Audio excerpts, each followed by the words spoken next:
నేను నా కోసం గ్రీన్ టీ చేసుకోవాలని మీకు చెప్పాను కదా, ఆయన కాఫీ ఎందుకు పెట్టావు గ్యాస్ పై నువ్వు? ఇక అంజలి, నువ్వు ఈ రెండో పై టీ ఎందుకు పెట్టావు? చెప్పింది అసలు వినరా మీరు? ఓ అక్కగారు, మీరేమన్నా ప్రైమ్ మినిస్టర్ అనుకుంటున్నారా? మీ ఆజ్ఞ జారీ చేయగానే మేము వినడానికి? మీ ఇద్దరికి బాగా తెలుసు నేను గ్రీన్ టీ తాగుతానని, తర్వాతే నా రోజు మొదలవుతుందని. అయినా కూడా మీరు మీకు నచ్చింది చేస్తున్నారు. మర్చిపోవద్దు, నా తర్వాతే మీరు ఈ ఇంటికి కోడలుగా వచ్చారు ఇద్దరు. నేను చిన్న కోడల్ని, దాని అర్థం నేను ఎవరిని చెప్పడం మూసుకుని వినాలని కాదు. మీ తర్వాత వచ్చుండొచ్చు కానీ పని మాత్రం నేనే ఎక్కువ చేస్తాను. ఆహా, అంటే నేను నీకంటే తక్కువ పని చేస్తావంటున్నావా? హే రామ్, మళ్ళీ వీళ్ళ గొడవ మొదలైందే. పొద్దునే మొదలు పెడతారు ఈ ముగ్గురు గోల. అరే, ఇంట్లో కోడలు పొద్దున్నే భజన హారతి చేస్తే బాగుంటుంది కానీ ఇలా లొడ అంటూ కీచులాడితే కాదు. ఎప్పుడు చూడు తిట్టుకుంటూనే ఉంటారు మీరు. అత్తయ్య, తగాదాడాల్సిన అవసరం నాకు లేదు.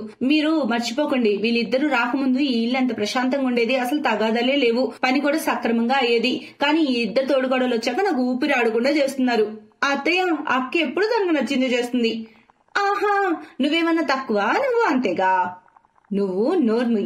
హే రామ్, ఒకరోజు ఈ ముగ్గురు నా తలనరాలు పగలగొట్టేదాకా వదలరు.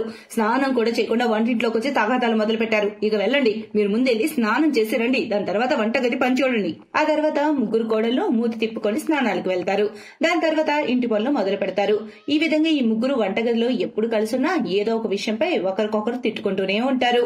సుష్మా తన ముగ్గురు కోడళ్ల తగాదాలతో విసుగు చెందుతుంది.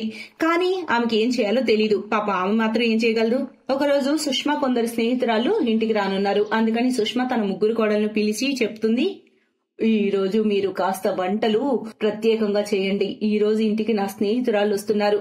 అద్భుతమైన వంట చేయాలి మీరు. నిధి కోడల, షాహీ పన్నీర్ కూర, గాజర్ హల్వా నువ్వు బాగా చేస్తావు కాబట్టి అది చేయి నువ్వు. ఇక హర్షిత కోడలా, నువ్వు దాల్ మఖని చేయి. ఇంకా ప్రియాంక, నువ్వు పూరీలు తయారు చేయి. అర్థమైందా? వంటల రుచి మాత్రం అద్భుతంగా ఉండాలి, సరేనా? ఆ ముగ్గురు వంటగదిలోకి వెళ్లి వంట ఏర్పాట్లు చేస్తూ ఉంటారు. అయినా అత్తయ్య భలే అబద్ధాలు చెబుతుంది. ఆమెకి ఎప్పటి నుంచి నీ వంట నచ్చుతుందో ఏంటో. అంతకుముందు ఎప్పుడు ఆమె నా చేతి వంటే ఇష్టపడేవారు. అదే అదేదో నీ మనసు గాయపరుచుకున్న అబద్ధమై ఉండొచ్చు, కానీ నిజానికి నేను వచ్చాక తనకు నా వంటే నచ్చుతుంది. అందుకే ఆమె సంతోషంగా ఉంటుంది తెలుసా. నా వంటే ఇష్టం ఆమెకు. ఆహా, నేను పూరి చేయను. అయితే నా చేతులపై వేడి నూనె చుక్కలు పడతాయి. అలాగే నేను అలసిపోయాను కూడా. నేను వెళ్తున్నా నా గదిలోకి విశ్రాంతి తీసుకోవడానికి అని చెప్పి ప్రియాంక వెళ్లిపోతుంది. ఆహా, మరి నేనెందుకు చేయాలి ఇదంతా? నేను చేయను, వెళ్తున్నా నేను కూడా అలా చెప్పి నిధి కూడా వెళ్లిపోతుంది. ఆహా, నేనేమన్నా వీళ్ళ పని మనిషినా? నేనెందుకు ఒక్కదాన్ని చేయాలంతా? నేను కూడా వెళ్లి నా గదిలో కూర్చుంటా ప్రశాంతంగా. అలా ముగ్గురు ఒక్కొక్కరిగా తమ గదిలోకి వెళ్లిపోతారు. కొద్దిసేపటి తర్వాత సుష్మా స్నేహితురాళ్ళు వస్తారు. సుష్మా వాళ్ళతో మాట్లాడుతూ కాసేపటి తర్వాత తన ముగ్గురు కోడళ్లను పిలుస్తుంది. వెళ్ళండి కోడళ్లారా, విమల వచ్చింది, ఆమె కోసం కచోరీ తీసుకురండి. అదయ్య, వంట అయితే చేయలేదు. ప్రియాంక అక్క తనకు బాగలేదని వెళ్ళిపోయింది. ఇక నేను ఒక్కదాన్ని ఎలా చేయగలనని నేను కూడా వెళ్ళిపోయాను. ఇక ఈ ఇద్దరు వెళ్ళిపోయారు. నేను ఒకదాన్ని ఎంత చేయగలను, అందుకని నేను కూడా వెళ్ళిపోయాను. అరే అత్తయ్య, నేను కాస్త వీక్ గా ఉన్నాను. ఒకవేళ నేను విశ్రాంతి తీసుకోవడానికి వెళ్తే ఈ ఇద్దరైనా పని చేయాలి కదా. కానీ లేదు, ఈ ఇద్దరికి వాళ్ళ గురించే, ఇంకేం పట్టదు. మీ ముగ్గురికి సిగ్గుందా? ఇంటికి అతిథులు వస్తున్నారే అన్న బుద్ధి లేదా? మీ ముగ్గురు వంటగదిలో ఏం చేయలేదే? వాళ్ళు ఏమనుకుంటారు నా గురించి? నాకు ముగ్గురు కోడలు ఉన్నారు కానీ వంట చేయలేదు. నా పరువు తీసేశారు మీ ముగ్గురు. అరే ఏం పర్వాలేదు, నేను ఇంటికి వెళ్ళి తింటాను. నాకు ఒక్క కోడలే, అందుకే ఆమె వండి తీరాలి. అయినా సుష్మా, నేను అనుకున్నాను ముగ్గురు కోడళ్ళుంటే అత్త సంతోషంగా ఉంటుందని. కానీ నిజం చెప్పాలంటే నీ గతి కన్నా నా గతే బాగుంది. సరే నేను వెళ్తున్నా. విమల అక్కడి నుంచి వెళ్లిపోతుంది. అప్పుడే సుష్మా భర్త మనోహర్ వస్తాడు. చాలా ఆకలిగా ఉంది సుష్మా, వంటలు ఏం చేసావు? ఇప్పటి వరకు ఏం చేయలేదు, మీరు కాస్త ఆగండి, నేను మీకోసం ఏదైనా చేసుకొస్తాను. ఇక సుష్మా తానే స్వయంగా వంటగదిలోకి వెళ్లి వంట చేయడం మొదలు పెడుతుంది. అది చూసి ఆ ముగ్గురు కోడలు సిగ్గుపడకపోగా ఇంకా వాళ్ళు ఒకరిపై ఒకరు కోపంగానే ఉంటారు. మీ ఇద్దరి వల్లే ఇదంతా జరిగింది. ఒకవేళ నేను గదిలోకి వెళ్ళుంటే మీ ఇద్దరు వంట చేయొచ్చు కదా. కానీ ఆహా, నా వెంట పడతారు మీరు. ఆహా, ఒక తప్పు నువ్వు చేసి ఇక నింద మాపై వేస్తున్నావా? నిధి, అయినా నువ్వైనా చేసుండొచ్చు కదా. నూనెలో ఏమైనా నీ చేయి తగలబడిపోతుందా ఏంటి? ముగ్గురు వాళ్ళు తగాదుకు దిగుతారు. ఇక సుష్మా సైలెంట్ గా వంటగదిలో తన పని తాను చేసుకుంటుంది. అలా ఎప్పుడైనా ఎవరికైనా వంట కావాలనిపిస్తే ఎవరికి వాళ్ళు ఇష్టం వచ్చింది వండుకొని తింటున్నారు. ఒకరోజు హర్షితకు చాలా ఆకలేస్తుంది. ఆమె వంటగదిలోకి వెళ్లి ఆమె కోసం వేడి వేడి పకోడీలు వేసుకోవడం స్టార్ట్ చేస్తుంది. ఆ వాసనకు ప్రియాంక, నిధి కూడా అక్కడికి వస్తారు. నాకు పకోడీలు అంటే చాలా ఇష్టం, ప్రత్యేకంగా ఆలువి. ఆహా, కష్టం నేను చేస్తే మీరొచ్చి పకోడీ తినేస్తారా? నేను నా కోసం చేసుకున్నా, మీకోసం కాదు. రేషన్ ఖర్చు నా భర్త కూడా ఇస్తున్నాడు, అందుకే మేము తింటాము. నిన్నెవరు వద్దన్నారు? నీ చేతితో చేసుకొని తిను, కానీ ముందు నా కోసం నేను ఉల్లి పకోడీ చేసుకుంటాను. అత్తయ్య ఇంట్లో లేదని నీ ఇష్టం వచ్చినట్టు ఏమైనా చేస్తావా? నేను ఇప్పుడే చూస్తాను నువ్వు ఎలా వాడతావో. ముగ్గురు కోడళ్ళు ఈ విషయమే గొడవ పడుతూ ఉంటారు. అప్పుడే వాళ్ళ అత్తామామ ఇంట్లోకి వస్తారు. వంటగదిలో పరిస్థితి చూసి వాళ్ళు షాక్ అవుతారు. కోపంతో సుష్మా ఆ ముగ్గురిపై అరుస్తుంది. ఆపై అంటుంది, ఇక చాలు, చాలా అయింది. నా కొడుకులు ఎంతో కష్టపడి ఇల్లు నడిపిస్తుంటే మీరు ఇలా సామాన్లు వేస్ట్ చేస్తున్నారే. నేను ఇక నిర్ణయం తీసుకున్నాను. ఇక మీ ముగ్గురు కోడలు ఈ ఒక్క వంటగది భాగాలు చేసేస్తాను. మీ ముగ్గురు వేరు వేరుగా వంట చేసుకోవాలి, ఒకరితో ఒకరికి సంబంధం లేకుండా. ఇక ఈ ఒక్క వంటగదిలోనే వేరు వేరు పొయ్యిలపై మీ వంటలు మీకు నచ్చినవి చేసుకోండి. ఇప్పుడు ఒక్క వంటగదిలోనే ముగ్గురు కోడళ్ళు వేరువేరుగా వంట చేసుకుంటున్నారు, అది కూడా వేరువేరు గ్యాసులపై. నిధి వంట ఎంతో గుమగుమలాడుతోంది. ఈ రోజు ఏం చేసిందో కానీ నేను ఆమెను అడగలేని, నేను షేర్ చేసుకోలేను కదా. ఇక్కడ హర్షిత కూడా అలాగే అనుకుంటుంది. నాకెప్పుడు రాజ్మా సరిగ్గా రాదు, ఇది ప్రియాంక బాగా చేస్తుంది, కానీ నేను తన సాయం తీసుకోలేని. మరుసటి రోజు హర్షిత అక్క ఈ రోజు ఆకుకూరలు ఇంకా బటర్ రోటీ చేస్తుంది. నాకు తినాలని ఉంది, కానీ నాకు చేయడం సరిగ్గా రాదు. ముగ్గురు కోడళ్ళు ఎక్కడో ఒకరి చేతి వంట మరొకరు తినడానికి తాతాలాడుతున్నారు, కానీ వాళ్ళు అలా చేయలేకపోతున్నారు. కానీ దీనివల్ల సుష్మా సంతోషంగా ఉంది, ఎందుకంటే ఇప్పుడు ఆమెకు తగాదాల గొడవ లేదు, తగాదాల నుంచి విముక్తి వచ్చింది. కానీ ముగ్గురు కోడళ్ళ గోల ఆ ఇంట్లో ఎక్కడా కనపడగా ఇంట్లో కాస్త కల తప్పింది. అలా ఒకరోజు సడన్ గా ప్రియాంకకు జ్వరం వస్తుంది. ఆమె తన గదిలోనే ఉండిపోతుంది. వంటగదిలో ఆమె కనిపించకపోయేటప్పటికి తన ఇద్దరు తోడి కోడలు కంగారు పడతారు. ప్రియాంక అక్క అందరికంటే ముందు వంటగదిలోకి వచ్చి వంట చేస్తుంది, కానీ ఇప్పటి వరకు తను రాకపోవడం ఆశ్చర్యం. మన వంట అయిపోయింది, కానీ ప్రియాంక అక్క ఈ రోజు ఇంకా వంట చేయడానికి రాలేదు. నేను అదే ఆలోచిస్తున్నా ఎప్పటి నుంచో. పద వెళ్ళి చూద్దాం ఏమైందో. వాళ్ళు గదిలోకి వెళ్ళగానే ప్రియాంకకు జ్వరం ఉందని అర్థమవుతుంది. అరే, తనకు జ్వరం ఎక్కువగా ఉంది. ఇప్పుడు ఆ తోడికోడలు ఇద్దరు ఆమెకు సేవ చేస్తూ ఉంటారు. మరుసటి రోజుకి ప్రియాంక సరవుతుంది. ఇప్పుడు ఈ ముగ్గురు ఒకేసారి ఒకే వంటగదిలో ఉండే ఆనందాన్ని అర్థం చేసుకున్నారు. వాళ్ళెళ్ళి వాళ్ళ అత్తతో ఇప్పటి వరకు జరిగిన దానికి క్షమాపణ కోరుతారు. అత్తయ్య, ఈ రోజు తర్వాత మేము ఎప్పుడు గొడవ పడమని మీకు మాటిస్తున్నాం. అత్తయ్య, మా ముగ్గురికి ఒకే వంటగదిలో ఒకే పొయ్యిపై వంట చేసుకునే అవకాశం ఇవ్వండి. అత్తయ్య, ఇక మేము ప్రేమగా ఉంటాం, ఒప్పుకోండి. సరే, మీ ముగ్గురు ఇక గొడవ పడమని మాటిస్తున్నారు కనుక మీ ముగ్గురు ఒక్కటిగా వంట చేసుకోవడానికి అనుమతిస్తున్నాను. ఆ తర్వాత ఆ ముగ్గురు సంతోషంగా ఒకరితో ఒకరు కలిసి వంట చేసుకుంటూ కలిసిమెలిసి ఉన్నారు. దాంతో ఇంట్లో కూడా చాలా ప్రశాంతత నెలకొంది.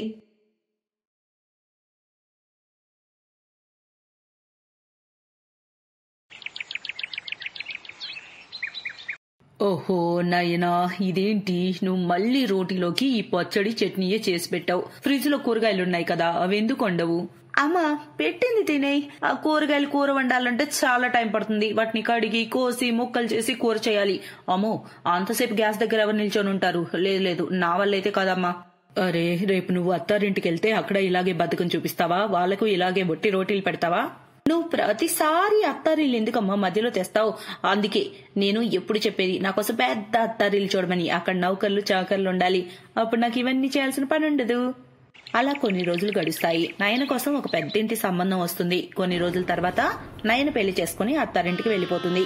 పెళ్లైన మరుసటి రోజు తన మొదటి వంటగది ఆచారం ప్రకారం తను వంటగదిలోకి వెళ్తుంది. అక్కడ గ్యాస్ పొయ్యి చూసి షాక్ అవుతుంది. ఓరు దేవుడా, ఇదేంటి ఇంత పెద్ద పొయ్యి? అయినా నాకేంటి ప్రాబ్లం, ఇంకా తొందరగా వంట అయిపోతుంది. తర్వాత ఆమె రకరకాల వంటలు చేస్తుంది. పూరి, కచోరీ, ఆలుకూర, హల్వా, రాయితా అన్ని తయారయ్యాయి. ఇక చూడండి నా చేతి వంట తిని వీళ్ళు ఎంత సంతోషిస్తారో. తను మనసులో ఇవన్నీ అనుకుంటూ ఉంటుంది. అప్పుడు అక్కడికి నయన ఆడపడుచు డింపుల్ ఇంకా తోటి కోడలు అనిత వస్తారు. అరే వాసన అయితే అదిరిపోతుంది, కానీ ఇదేంటి సగం వంట చేసావు? లేదక్క, నేను ఆలు, పూరి, హల్వా, రాయితా అన్ని చేశాను. నువ్వు కొత్తగా వచ్చావు కదా, అందుకే నీకు ఇక్కడ రూల్స్ తెలియవు. ఇక్కడ భోజనంలో ఒకటి కాదు 10 రకాల కూరలు చేయాలి.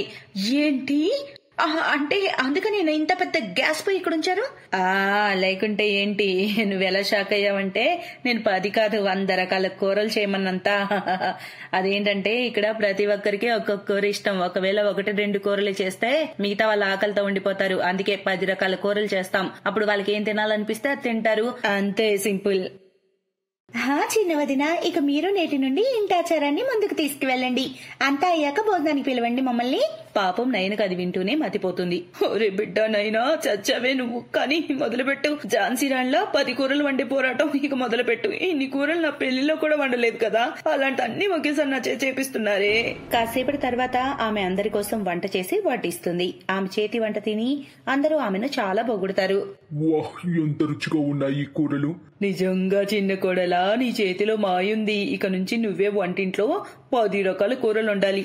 నయనా, నీకైతే పుట్టింట్లో రాజ్యమేలావు కదా, ఇక్కడ వెలువెల్లాడుతున్నావు. ఇక నీ పని అయిపోయింది. అలా కొద్ది రోజుల్లో వర్షాకాలం మొదలవుతుంది. బయట ఆ చల్లటి వాతావరణం చూసి నయన అనుకుంటుంది, అరేవా, ఏముంది ఈ రోజు వాతావరణం. వేడి వేడి పకోడీలు తినాలనిపించేలాగా ఉంది. అందరికి వేడి వేడి పకోడీలు వేసి తినిపిస్తా. నూనె వంట కదా, హెవీ అవడం వల్ల వాళ్ళ పొట్టలు నిండిపోతాయి.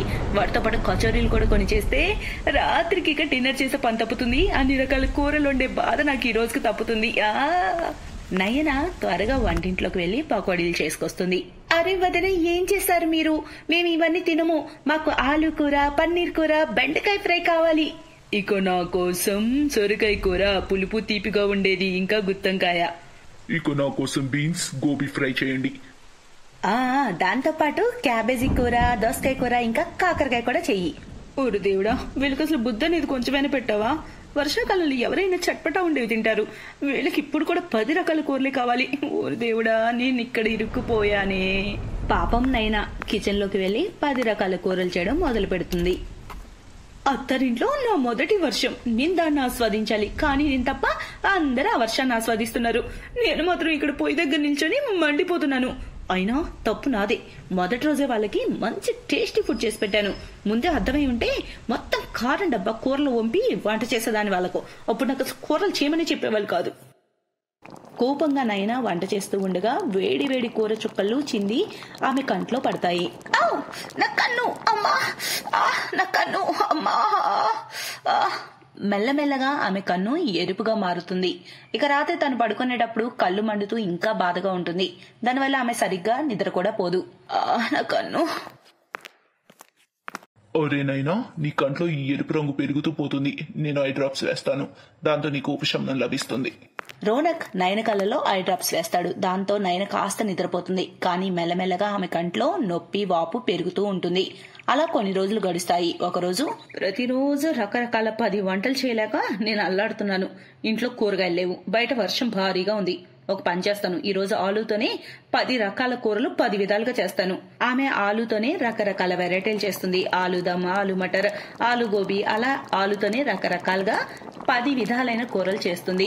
ఆమె అత్తారింటి వాళ్ళు అది చూస్తూ కోపంతో చెప్తారు, ఏంటిది ఇలా ఆలు కూరలు చేసావు, అది 10 విధాలుగా, నాకు ఇత్తనాలని లేదు, నా కోసం ఇంకేదైనా చేసుకురా. కానీ అత్తయ్య, ఇంట్లో కూరగాయలు లేవు, అయిపోయాయి. బయట నిన్న రాత్రి నుంచే వర్షం ఆగకుండా కురుస్తుంది, అందుకే కూరగాయలు తేలేకపోయాను. అవునా, సరే సరే, రేపటి నుంచి మాత్రం ఏం జరిగినా మాకు 10 రకాల కూరలు తినడానికి కావాల్సిందే, అది రకరకాల కూరగాయలు, అర్థమైందా? తన అత్త మాటలు విన్న నయనకు కోపం అయితే చాలా వస్తుంది. కానీ ఆమె మౌనంగా ఉంటుంది. అలా ఇంకో 2 రోజులు గడుస్తాయి. ఒకరోజు, పొద్దుటి నుంచి కన్ను ఒకటే నొప్పేస్తుంది. కానీ దీంతో మా అత్తారింటికి ఏం పట్టదు. వాళ్ళకి కేవలం 10 రకాల కూరలు తినడం మాత్రమే పడుతుంది. హాస్పిటల్ కూడా వెళ్ళలేను. మళ్ళీ వీళ్ళకి 10 రకాల కూరలు ఎవరు చేస్తారు? నేను ఇలాగే 10 రకాల కూరలు చేస్తూ చేస్తూ ఒకరోజు దేవుడి దగ్గరికి పోయేలా ఉన్నా. ఎలాగోలా ఆమె కూరలు చేస్తుంది. కానీ ఒక్కను సరిగ్గా చూడలేని కారణంతో కొన్ని కూరలు మాడతాయి. కొన్నిట్లో ఉప్పు ఎక్కువగా, మరికొన్నిట్లో కారం ఎక్కువగా అవుతుంది. కానీ వాళ్ళ అత్త వాళ్ళు తన బాధ అర్థం చేసుకోకుండా ఆమెను 10 రకాల మాటలు అంటారు. కానీ తన భర్త ఆమె బాధను చూడలేకపోతాడు. అతను ఆమెను హాస్పిటల్ కి తీసుకెళ్తాడు. అక్కడ డాక్టర్ నయనని చెకప్ చేసి చెప్తాడు, చూడండి, ఈమె కంట్లో వేడి వేడి చుక్కలు పడ్డాయి. అందువల్ల ఆమె కార్నియా దెబ్బతిన్నది. ఎమర్జెన్సీగా ఈమెకు ఆపరేషన్ చేయాలి, లేదంటే తన కంటి చూపు పూర్తిగా పోతుంది. మరుసటి రోజు ఆపరేషన్ అపాయింట్మెంట్ దొరుకుతుంది. తర్వాత ఆమెను తీసుకుని ఇంటికి వస్తాడు రోడక్. అప్పుడు ఆమె తోటికోడలు అంటుంది, ఇవాళ ఎలాగో పనికి మాలిన కూరలు చేసావు, కానీ రేపు 10 రకాల మంచి కూరలు చెయ్యి. ఎందుకంటే రేపు మా ఇంటి నుంచి మా అమ్మా నాన్న వాళ్ళు వస్తున్నారు. ఇక ఆపండి మీరందరూ. ఇంట్లో ఎన్ని కావాలంటే అన్ని కూరలు చేయండి, పర్వాలేదు. కానీ ఒక్క మనిషిని చేయమండం కాదు, అందరూ కలిసి చేయండి. మీకు తెలుసా, తన కళ్ళల్లో వేడి చుక్కలు పడటం వల్ల తన చూపు సగం పోయిందని. తర్వాత మరుసటి రోజు ఆమెను ఆపరేషన్ కి తీసుకువెళ్తాడు. అక్కడ ఆమె వైద్యం సక్సెస్ అవుతుంది. ఆమెకు పూర్తిగా కనిపిస్తుంటుంది. 3 రోజుల తర్వాత ఆమె ఇంటికి రాగానే తన అత్త ఆమెతో చెప్తుంది, మమ్మల్ని క్షమించమ్మా చిన్న కోడలా, నువ్వు వచ్చే ముందు ఇంట్లో నౌకరున్నాడు, కానీ 10 రకాల కూరలతో ఇబ్బంది పడి అతను పారిపోయాడు. ఆ తర్వాత మేమందరం కలిసి కూరలు చేసుకునేవాళ్ళం. కానీ నువ్వు వచ్చాక అన్ని నీపైనే వదిలేశాం. అందుకే నీకు ఈ పరిస్థితి.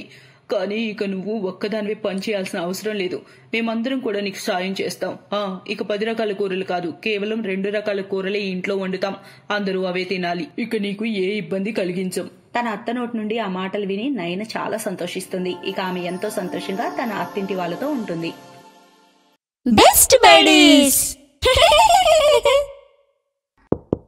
హలో ఫ్రెండ్స్, ఈ వీడియో చూసినందుకు మీకు ధన్యవాదాలు. ఒకవేళ మీకు ఈ వీడియో నచ్చినట్లయితే దయచేసి లైక్ చేసి సబ్స్క్రైబ్ చేయండి మరియు ఈ వీడియోపై కామెంట్ చేయండి. ఇంకో విషయం, షేర్ చేయడం మర్చిపోకండి. ఇలాంటి మరిన్ని వీడియోలు మీరు చూడాలనుకుంటే కిందనే ఉన్న బెల్ బటన్ని నొక్కండి. చూస్తూనే ఉండండి బెస్ట్ బడీస్.